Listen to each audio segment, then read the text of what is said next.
and welcome back to PeerTalk as usual. And today, like we've been doing the past, few weeks, 2 weeks, this is PeerTalk one-on-one, where we talk to our PeerTalk members and their businesses and where they're at. So today, with me, I have Bax of Backspin, the CEO of Backspin. Yeah, man. Thank you for having me. Welcome to PeerTalk, my brother. Once again. Yeah. It's been a minute. It's been a minute. Yeah. Where you been? Man, I was caught up in some few stuff, business. Always business. We are business, man, so I was caught up in that, so I was a little bit busy, but that's what's up. That's what's up. I'm man. good now. Shoot, but Good to go. look at the side though. Yeah, this is Backspin. Watch out for this side. Where is mine? We're gonna bring it over. This is not fair though. I'll give it to you. It's not fair though. Except the camera. I'm promoting you right now, so I should be wearing this. Yeah, so look forward to Backspin T-shirts in the market. Man. It will be there very soon in the Gambia. Pieces, man. That's what's up, though. That's what we do here. We do business. We promote business. We promote business. Yeah. That's what's up, man. So how is Backspin doing? Alhamdulillah, alhamdulillah. You say that all the time. We're doing great. We meeting our targets. Not all of them, obviously, because of the pandemic and stuff, but we are meeting our targets. That's what's up. Yeah. All right, so like I said, the last episode, I want to start off my questions about your mindsets growing up, because where you at right now with all this mindset, business, entrepreneur, and all that, what was your mindset, growing up? Growing up, yeah, that's interesting, man. Yeah. Entrepreneurs. Where do I start from? I start from when I was 13. No, I was born in Elumo village, Elumo town, Brikama. Oh. So in Brikama, every Saturday, man, it's a busy day. It's a business day. We call it Lumo in the local languages. So my mom is an entrepreneur. My mom is very entrepreneurial. She does all kind of this small petty trading. So I used to help her with that. Oh, that's where you get it from. So as far as my mind can go back, I think that's where my journey started. Because my dad is a civil servant. He doesn't like that. But my mom. So sometimes when I want to dodge and go help my mom, my dad will be like, no, don't go. This is for women. Women do this. Because I used to put this, how do you call it, ice candy on the plate, and you go help my mom. So my dad didn't like the idea, but I used to go because after some sales, my mom would give me some coins. Some lunch money and stuff. So that's where the journey started. Yeah. Wow. That's where my mom is an entrepreneur. Up to now, she likes selling. She likes selling things. So I guess that's where it started from. Wow, that's a good thing though. I think, when a kid, is growing in that kind of environment, that's going to motivate him or her, right? To be business savvy, because you've seen your mom, doing all kind of, like you said, all kind of business, all kind of business. Pancake, soup. They can even use the soda stuff that they melt, and they turn it into this bar soup. They do all kind of things, man. Wow. Yeah. So that's where you get it from. Yeah, but their business is unlike now. Theirs was for survival. To supplement the family. I mean, of the family. That's the thing with Gaming. Most of Gaming business is more over. It was more like survival thing. Retail. Retail, but it's for survival. Yeah. So, but they were always doing it. They were always on it. Yeah. All the time. System. If the Lumo, without the Lumo is like the best day. The day that we do real sales. That's the Saturday. Every Saturday. I think it's still going on in Brikama. Every Saturday, people come from all over, from Senegal, from Casamas, from Serakunda, Banjul. You meet there. It starts early morning up to late in the evening. Late in the evening. That's every Saturday. So, there you see all kinds of entrepreneurs, man. Wow. So when you're there, you're a kid. You try to do something. You help yourself. So that's where Bax was created. That's where I think that's where my journey started. That's amazing, man. That's amazing. Yeah. Yeah. I mean, that's where it started from. I would say that like me. That's what I'm gonna teach my kid, like business. Start from the that's the way to you know what I mean. Like I'll make sure you have the mindset too. Yeah, it goes a long way. Yeah, it does. So, you was in the University of Ghana? Yeah. What's the name of the university? It's called Islamic University College, but it's affiliated to the University of Ghana, Legon. That's amazing. Yeah, so that's where I you went flew from Gambia to Ghana to study. What were you studying? Okay, I studied general business administration. But in my third year, everybody has to specialize. So I had specialized in banking and finance. So my career is I'm a banker by career. You're a banker? Yeah, that's what I am. I thought you were an economist. No, I'm a banker. I'm a banker. That's what I learned in Ghana.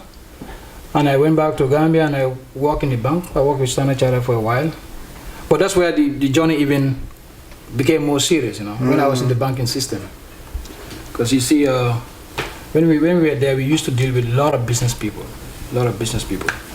And it's sad to say, but majority of the people that we used to deal with, because when I started with the bank, I was working at bulk cash.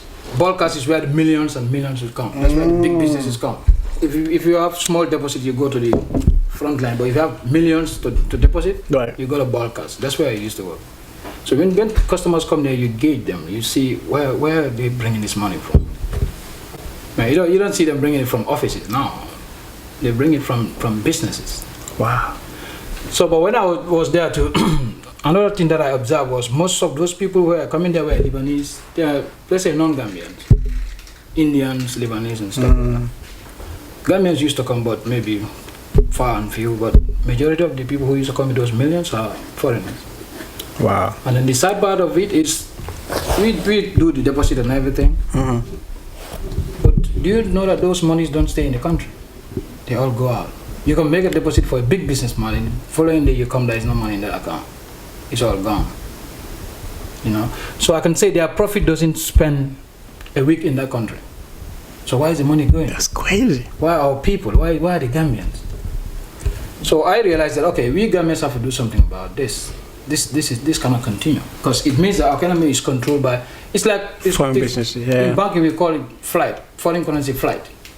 That's why sometimes there'll be lack of foreign currency in the system. Then during the former regime, they would impose stuff from president's office. Today, no shipment of foreign currency, because there's a lack of foreign currency. Because all the money was going out.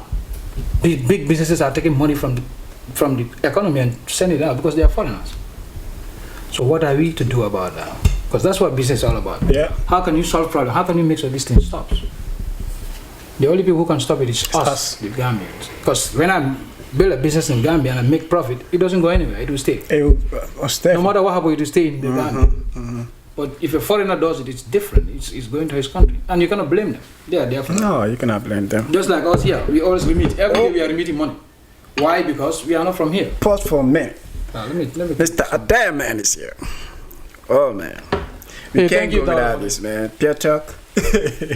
Yeah. Thank you, Mr. Adair man. Okay. So the business people, that's why, like I said, my journey started from helping my mom in the Lumo stuff. But when I reached at the banking level, because my mind, after that Lumo stuff, I left my mom and I went to the city. I went to Serafuna. Then I was going to school. I was living with my uncle. So he was a banker. He started with Continent Bank. He worked with few banks in the Gambia. So every morning I see him dressed nice with suit and tie and every day going to the bank. And he's never broke. I was like, okay, maybe this is what I will do when I grow up. So that's why I went to bank. That's why I say I'm a banker by career. That's why I went to university and I spent 4 years and I studied banking. And I graduated top of my class because I love it. I love banking, anything about it. Wow. Yeah. So that love came from my uncle. Because he was, like I said, congratulations. Through and through, he was a banker. He was a real banker. He started from messenger right up to manager. Yeah. Wow. So, but when I came back and I went into the banking system, I was like, no, this is not the place where I want to be. Number one, everything that you do there is routine. It's not challenging. It's not challenging. Post here. You do that every day. Every day. So I see that I'm not challenged there. And secondly, the people that are coming there, the customers, we are taking care of their stuff. Like I said, most of them are business people. Why are they bringing all this? Where is the money coming from? Yeah. What is stopping me from going and do something about this? So the journey started from there. The journey continued from there. Then I quit the bank. And I moved to America. So when coming to America, I made up my mind that I want to do business. Because business is not easy, it's challenging, but it gives you freedom. Oh, no doubt. Yeah, banking No is doubt. like you're a slave. You're working for You're working for Especially somebody, I don't know, for America, banking in Gambia is Yeah. is abused. They abuse staff a lot, the local staff especially. You work Yeah. overtime without. No, you work overtime without pay. That's the fact. I don't know what the government is doing about it, because when you sign your JD, it will tell you your hours start from 8 to 4. You start work, they will tell you no, that 4 is when you close to the public. So you can close to the public at 4, and then you work at the bank up to 10 p.m. and you have to be there first thing tomorrow morning, the next morning. You know, That's slavery, man. So and you are not paid that amount. Yeah. Yeah, that over there you are never paid that. So it's like the amount of effort you put in and the amount of time. You don't have time for nothing, not even yourself. When I used to work at the bank there, I didn't have time for even myself. Talk less of something else. You don't even think. Most of the bankers there, because you need time to think. They don't have Yeah. the time. You're always thinking about the money. Yeah. It was when About- I moved out, then I knew, this was not good. Wow. So I want freedom. Freedom is business. Yeah, man. I mean, that's important. You said that. You touched on something that a lot of our investors are foreigners, and time. that's a problem. I think problem. that's affecting us big time And the worst thing is, because there's money.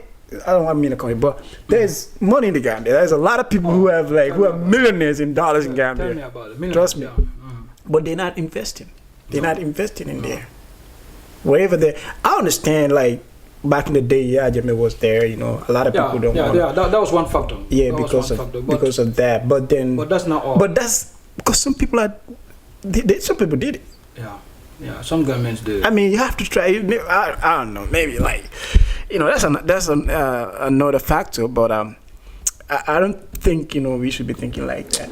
We should. The worst one Yeah. is the basic commodities. Yeah. Like food. Yeah.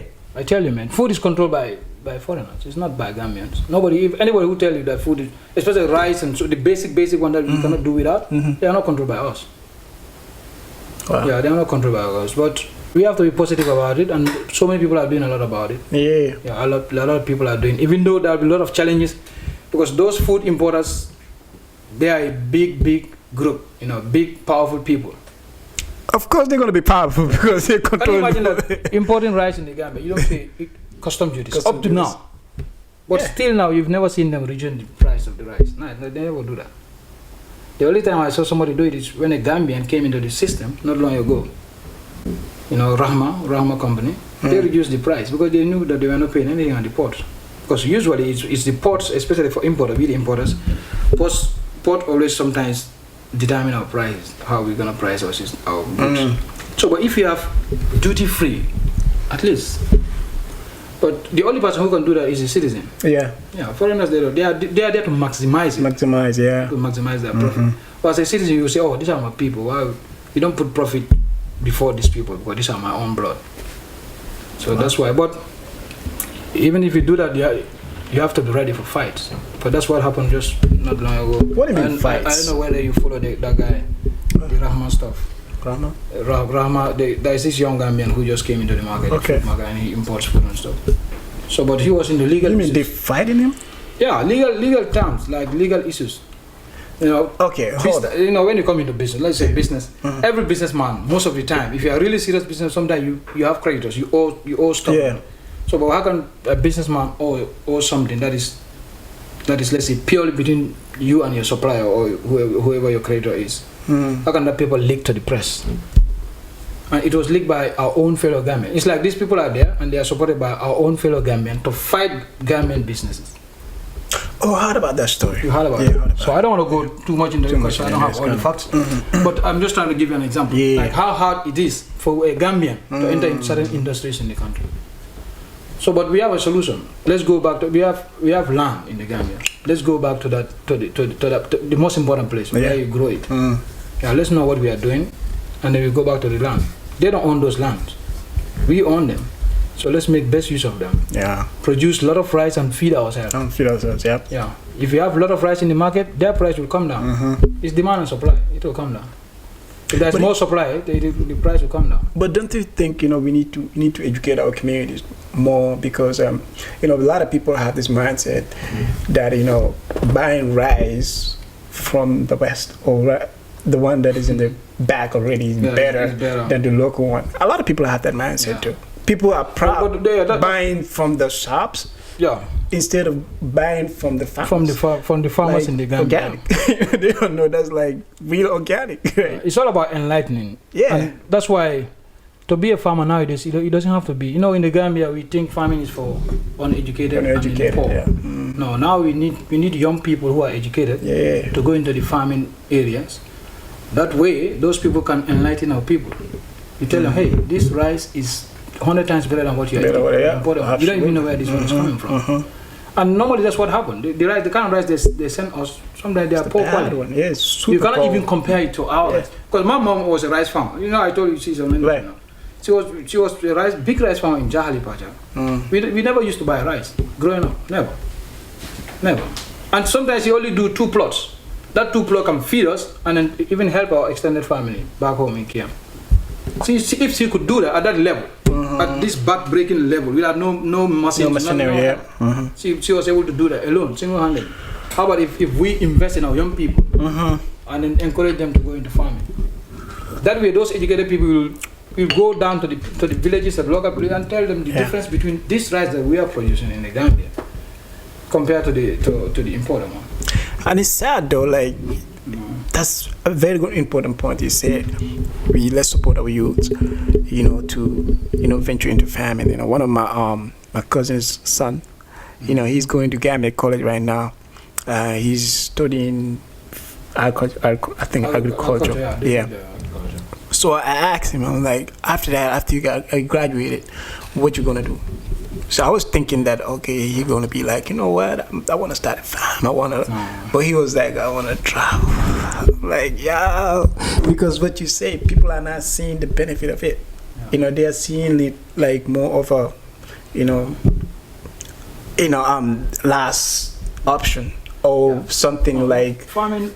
For like low people who are not educated and stuff like that. But then if they are having that curriculum, they're having that kind of thing in the college, they're teaching kids about it.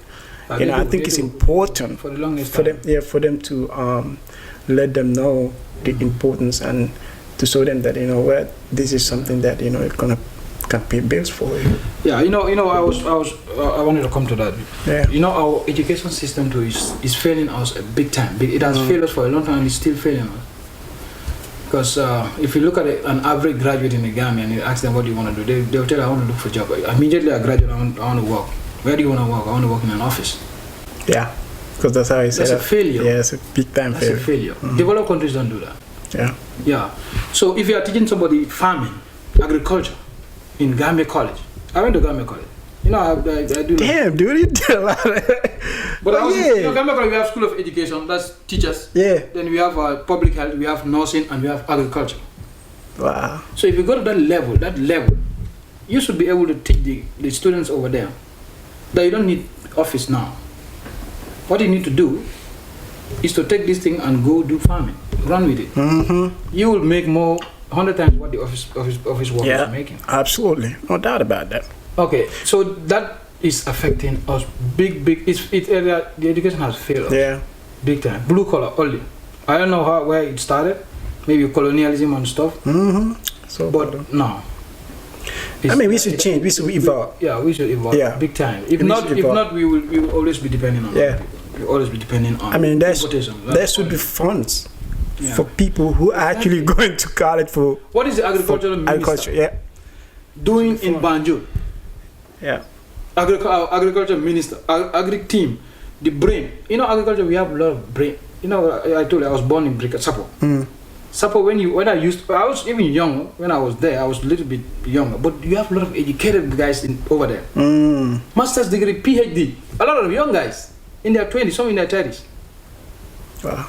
But they just sit there, all those projects that were there when I was young, REDEP, NARI and all of those research, they're all dead now. Especially in Sapo. Sapo is like a ghost place now. Ghost town. So it's like there's no support, especially from the government. Because if not, there are a lot of people who did a lot of good things in agriculture, they have the knowledge, they can do it. But like we said, they don't have the support. Most of the support that are coming there is from outside. I mean, it doesn't make any sense to me if you're sending these people, if you have this, you know, the whole program in college teaching these kids about farming, and after they graduated, they don't have any incentives. They don't have nothing. There should be, like here, farmer, even if you're a foreigner, if you venture into farming, they give you your papers. They no papers, man. They give you a green card. Exactly. So that's how you motivate people to go into it. Yeah. That's how you do it. But so those kids, they should have fun for them. After they graduated, they should be able to give them those funds to start their own farms. You know, and if the government is not doing it, I think, you know, we are always, you know, we will have responsibility when it comes to in our country. So people who has the opportunity, who has the means, you know, exactly, they should be able to help those kids, you know, and then, you know, partner with them, you know, so that they can use their knowledge. You know, right now too, I think one thing that is also maybe holding most of the youths back. Yeah. Because if you look at the trend in the Gambia, everybody want to travel. Why? That's the thing, because most of the things that happen in the Gambia are done by travel. Exactly. Okay, so if you see people who are farming, like models, role models in farming, making millions and millions of dollars for rice farming or any other farming. It will motivate people. It will motivate them, no doubt about it. So we lack role models in the system. So that's why we are encouraging people especially investors who are, especially those outside here. The reason why I say those outside here, because most of the people down there look up onto us. But if they see that you are in America, but you went back and you are doing farming, that will trigger something. Most definitely, no doubt about and that. It's about time we do that. It's about time we do that, you know. Because if you go to the provinces, we have a whole lot. Land is not a problem. It's not a problem, you know. The most fertile land in Africa. Exactly. You can go to places that, like, even if you're gonna buy it, it's gonna be cheap, and some places it's even gonna be free.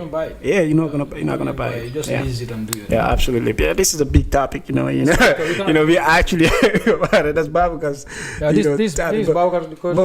But when it comes to farming, we all you know have a responsibility, you know, to talk about it.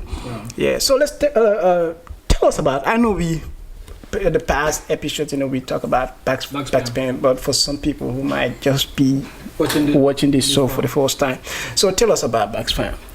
Okay. So like you said, our very first episode, I did some brief introduction about how we started Backspin and then where we were.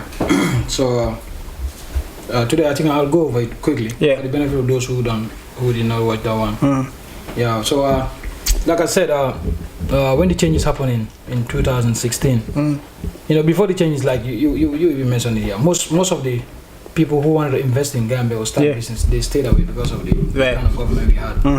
You know, it was not conducive, you know. So but immediately the changes happened, people started rushing. So if you can see right now, you have a lot of young people going into entrepreneurship, going into businesses, investing in the Gambia, because now they have confidence in the economy, confidence in the political system, so they are investing. So likewise, I did the same thing. As soon as the changes happened, I went to Gambia for a visit. But like I always say, each time you have a vacation and you travel, you don't just go for to just see your relatives, friends, hang out, chill, party, and come back and start fresh. No, it should be more than that. You should have a mission when you are going. No doubt. So that's what that's what I did. When I went there, 2017, I was vacationing. I was partying. I can't say I didn't party. Obviously, Gambia when you go at least once a while. But I was also looking for opportunities in the market. So, but the reason why I narrowed it down to painting, because at that particular time I was building a house, and the house was ready. Everything was plastered. It was ready for painting. But like I said, the kind of paints that were in the system, I didn't like the quality. The quality was poor. It was very bad. You know, and it's very cheap. You know, that's why in the product or services industry, if you see something that is very, very cheap, you have to.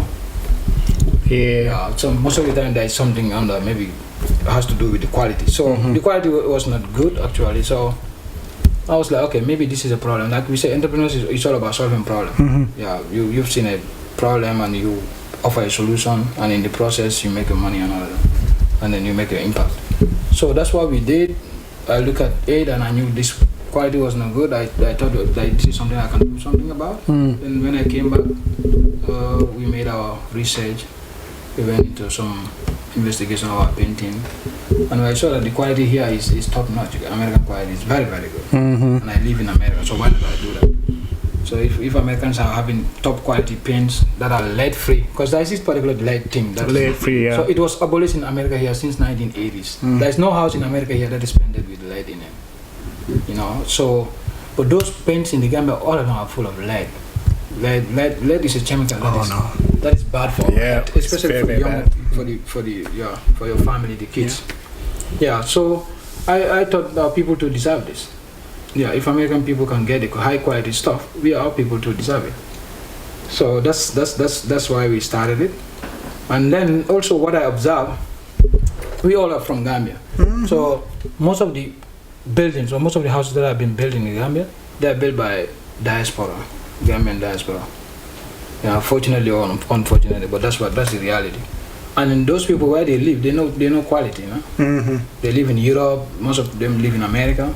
So sometimes they will even call and ask you, is your paint from America? Is it American paint? Because they want the quality. It's not about if there is quality paint in the Gambia, they'll buy it. But because it's not there, and then what they know is this European standard quality or American standard quality. So that's what they want. So that's why we started it. We say, okay, this is a gap in the market. So let's try to fill the gap. So then we started the paint. Now when we started, it was a little bit difficult because Gambians, they are not receptive to new things.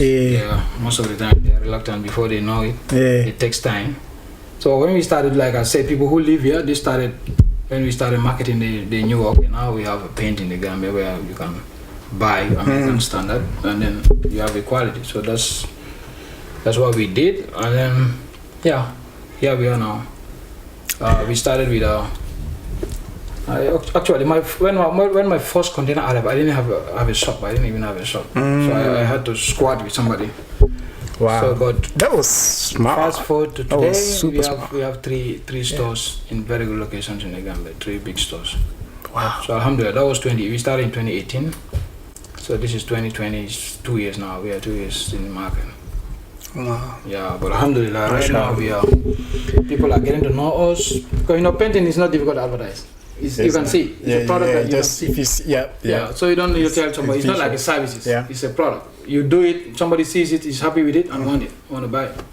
So our problem was that before they knew it, like I said, they were reluctant. But as soon as they buy and they use it, they always come back. That's why we have a lot of repeat customers. Especially repeat painter men who use our product and they have another homeowner who want them to paint for them. They come back to us because they know the quality. Wow. Yeah. That's amazing, bro. That's how we started, yeah. Wow.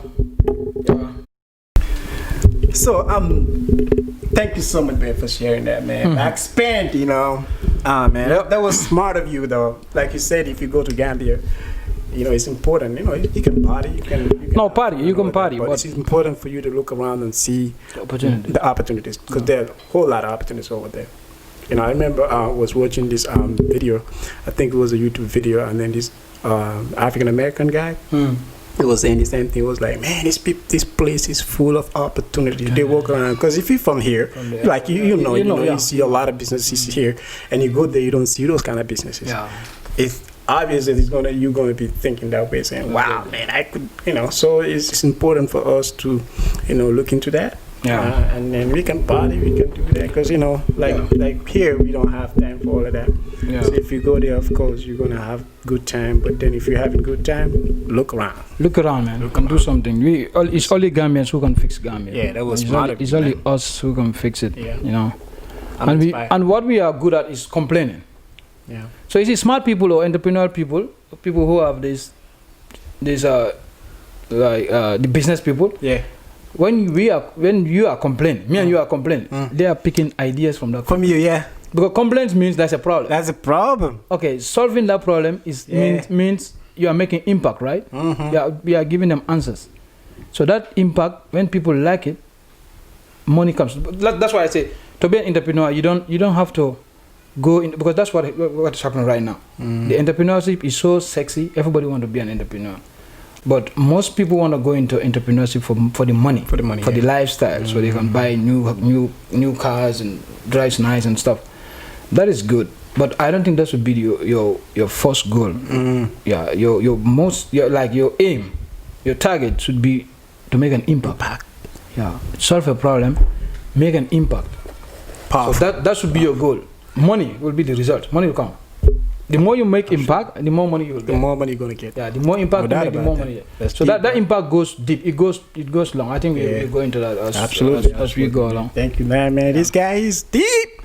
As really entrepreneur. Yeah. Oh man, I like that. So, but then it's obvious that you're buying pens from America. Right. You're buying them from American dollars, and then going to Gambia, selling them in dollars. In dollars, yeah. So, one might say, a layman like me who don't understand business, but I understand the value of money, like American dollar to Gambia. I might say that it's going to be hard for you to make profit. Yeah. And then it's you shipping it too. Yeah, you shipping cost. Yeah, it involves a lot of costs and all of that. It involves a lot. So I might think too. Oh, maybe an average Gambian might not be able to buy, your products. Yeah. So can you tell us a little bit about your challenges and stuff like that, and then for be motivated with people. Yeah, no, what you just said is important. Yeah. And a layman looking from outside will think, okay, how is he making profit, and then how does he buy in dollars, sell in dollars, and still make? But it's very easy. It's just simple arithmetic. You just look at the exchange rate, and you look at the amount that your supplier is giving to you, like your cost of buying it, and then because to make profit you have to your cost price, you have to minus your sales minus cost, then you have a profit. Okay, so it's simple. Just how do you call it? Just use the exchange rate. Right now the exchange rate, I don't know, is 49 something. So the amount you are getting the pens for, like with your product for. Yeah. Then you just add something on top of that. Yeah. Even though it's in dollars, it's in local currency, but you in your own calculation you change it into dollars, because that your suppliers they don't take dollars, they take dollars. Right. Yeah. So when you do you have difference? That difference is your profit. Yeah. So it's the pricing that is important. That is important. Yeah. Pricing too depends on how much you got. Yeah. How much you spend. Not only the product, but the shipping, the clearing, paying the employees, the renting of the shop, stuff like that. You have to calculate all that. You have to calculate, yeah. In order to see whether you are really profitable or not. But it's feasible because you are doing it. Yeah, I'm doing it. You are doing it, so there is no doubt about it. And I'm always ready to teach anybody who wants to do it. Yeah. Or to explain to you how you go about it if you have doubts. Yeah. Absolutely. We are not here to compete. We are here to develop the country. Most definitely. It's for all of us. Most definitely. You will have a. The market is big for both of us. It's too big. The market is big. You might think it's small, but it's big. Yeah, we all can do something. We all can eat. Yeah. For me. Yeah. So this one too. I know we don't have much time, but I think he's gonna give us a little bit time, maybe 5 minutes, to wrap this off. Because I have some other important questions I want to ask you. So one might say again, I'm playing the devil's advocate, that it's hard to do business in the Gambia, and it's, of course. So I want to know your challenges from the government, because you have to register your business, you have to pay taxes and stuff, and then people taxes, too. Man. Your customers, Gambians, we like to bargain, right? Bargain. You bargain everything. Yeah. So tell us about that, your challenges. Yeah, we have a lot of challenges. Okay, America is easier, right? Men are doing business in America. Nobody bargains here. Yeah. Fixed price, buy it or leave it, go. Okay, Gambia is total opposite. Gambia is bargain. Right. Your fixed price is your first price. That's how they say it. Oh, this is first price. He'll reduce it. But so far so good. But my major, I don't know whether I should say this or not, but my major concern when it comes to pricing is the people that are related to me, like friends and family. Right. So that's why I want to say it here. If you are my friend or I'm your friend and you are doing business, if I really want to support you, I should do away with. Okay. No, this is important. You say it. It's important to say this because in the Gambia, the way it is. That's why now the reason why most foreign businesses do well in the Gambia. This is one of the reasons. You cannot go to a Lebanese guy and say reduce this because you are my friend. Oh, he's my family, so he's gonna reduce the price. They don't do that. You buy it or you go. Okay, but we Gambians is different. If my family comes to me, I want to buy a paint. They'll be like, oh, Bakary is my brother. My cousin. Oh, Bakary, my brother, so reduce the price for me. Right. Sometimes you put me at a tight corner. You might think you are helping, but you are not helping me. That's why sometimes I can give you If I say my paint is 2,000, you say, oh, because you're my friend, give you 1,006. Right. You know, sometimes what I do, I put in my own money. I can give it to you to go, but so those are some of the challenges government businesses face. Friends and families, whenever they come to you, they ask for, the first thing they ask for is discount. Oh, you have to give me discounts. And if you want to support a brother or a sister, yeah, absolutely, man. pay the full price. Pay the full price. If you pay the full price, you are supporting the business to grow. No doubt. Yeah, because obviously, maybe in your heart you want me to grow, but if you are taking all my the money that I need, my profits, into like discounts, how can I grow? I need that profit to reinvest and then grow. Yeah, because Backspin, what we are doing bootstrapping. In business, bootstrap means all the money that is in the business is from us. We didn't have any loan, no loan from no bank, no creditor, no money from nobody. It's like we are bootstrapped. We are doing everything ourselves. So it's like we are taking our own money and investing in the business. So that when we make profit, we reinvest that and then we grow. Wow. Because we don't want to be a survival business. We want to be a business, growth business, so that we can have branches everywhere in the Gambia and maybe eventually even go out. You can go out. But you cannot do that. So that's a problem. Wow. That's a huge problem, though. When every business owner, Gambia will tell you. Yeah, definitely. Your relatives come to. Do you know that sometimes you can even in the villages? Because I remember even like when you let's say you own a truck, like you own a gele, and I enter it, I know this is your gele. I'll tell the driver, I'll not pay. This guy is my friend. The owner is my friend, so I'm not gonna pay. Oh, man. Or the owner, this is my brother's car, so I'm not gonna pay. It affects businesses in the Gambia. Oh, no doubt. And then another thing is about attitude again, Gambians. So this thing that I'm saying, maybe sometimes when I'm selling paint, another Lebanese guy or another white guy or somebody else is selling who is not a Gambian. If they want to buy, they go to that person. If they want a discount or a loan or a credit, they come to me as a brother, as a Gambian. So that means the support. Sometimes we don't support Gambian business. Yeah. So sometimes we face that. We see that. We face that. You see that, okay, this guy is my brother. But I'm going to buy from a Lebanese guy. I'm going to buy a different pen, not from him.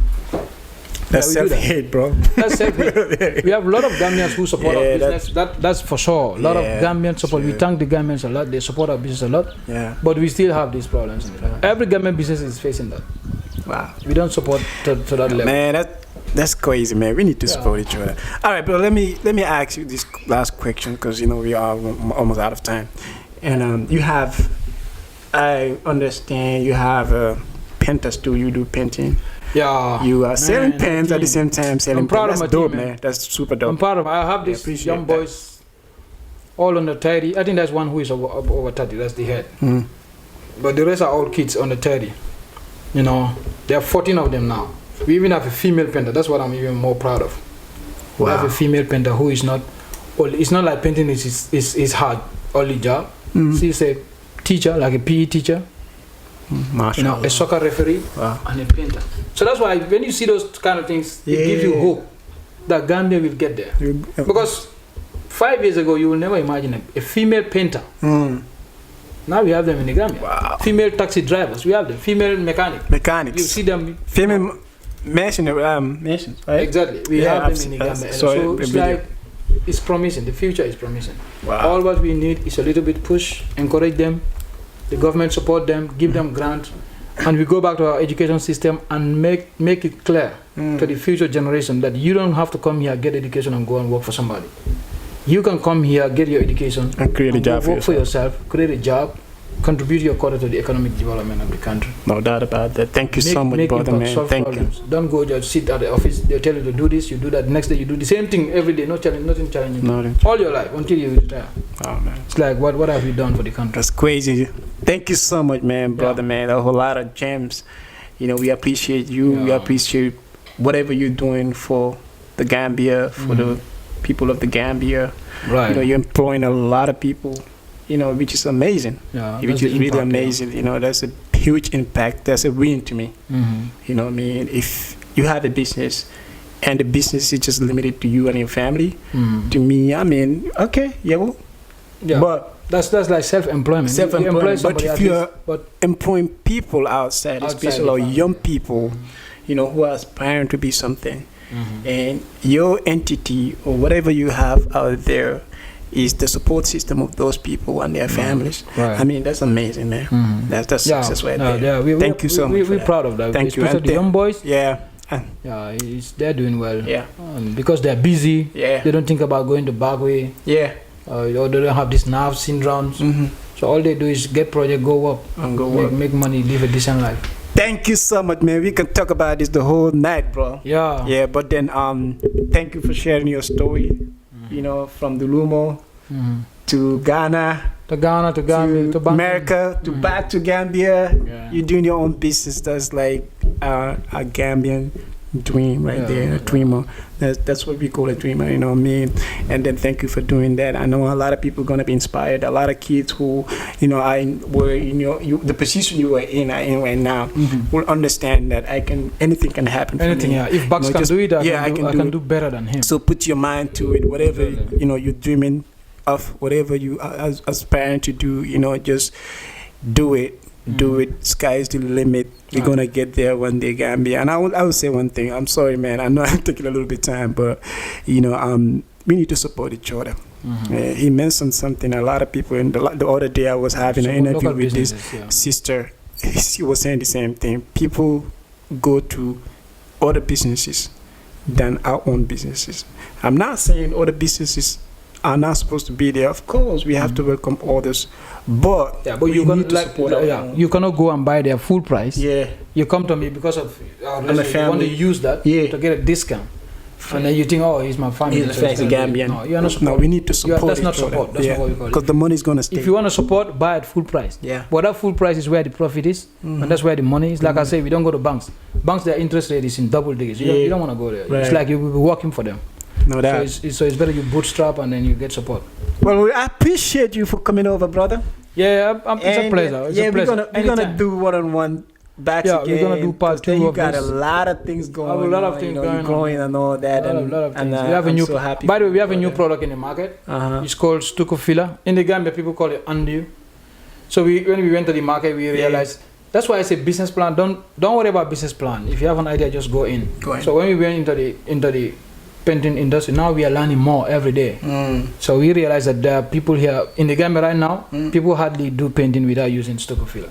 So if you are somebody who is into selling paint, you have to sell stucco filler too. Or else, people will buy paint from you and go buy stucco filler somewhere else. But if you have the whole package at your place, like that's fun. So that's what we just introduced into the market. It's high quality stucco filler. Stucco filler, for those who don't know, is the mastic that you use on the walls to make it smoother and everything before you apply the paint. It's very important because it helps you a lot. All right. Thank you so much, brother, man. Thank you. Yeah, I have a lot to say, but we don't have much time. Yeah, we're going to come back again, and then Bax is going to come with different. He's always coming with something different. You know, I'm proud of my boys. You know, they're doing great. You know, they are, man, amazing. And we want everybody to be amazing too. You know, if you watch this, you get inspired and do better than them. That's what we want. So thank you for watching. Share this video and then let's have a conversation. See you.